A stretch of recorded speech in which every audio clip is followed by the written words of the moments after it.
জসিম সাহেব বলেন আরও তো বড় বড় অনেক নায়ক নায়িকারাই আছে, সবারগুলোই সংরক্ষণ করে রাখা উচিত, এটা আমার মনে হয় আর কি। এখনও সে যথেষ্ট সম্মান পাচ্ছে এবং সে তো প্রচুর মুভি করেছে। প্রোগ্রাম কিন্তু তার জন্য কিন্তু অনেক বছরে তো হয়ই, সবসময় ও যায়, ও অ্যাটেন্ড করে।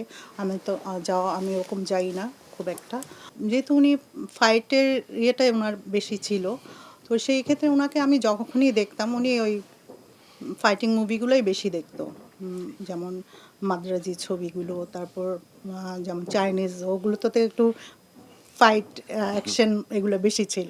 তো সেই কারণে ওনাকে যখনই আমি বাসায় দেখতাম যে উনি কোনো মুভি দেখছে, ওই ধরনের মুভিগুলোই সে বেশি দেখতো। যে পার্টিকুলার এমন না যে এর ছবি সে খুব দেখে বা ওটা, সে যখনই দেখতো অ্যাকশন মুভিগুলোই বেশি সে প্রেফার করতো আর কি। ভরসা পেতে নিজেকে হতে হয় পাতের মতো দৃঢ়, ঠিক যেমনটা জেরুসালেম।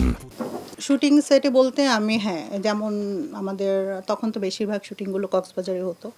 আমি কিন্তু আমার বাচ্চারা ছোট ছিল তখন, রাতুল ছোট, ও ছোট, ও তখন হয়নি।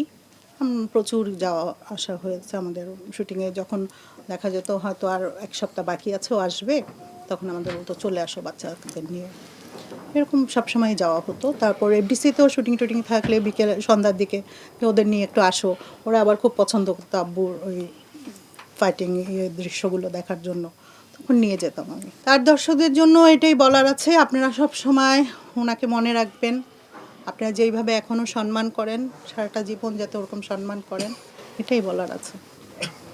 সবাই দোয়া করবে।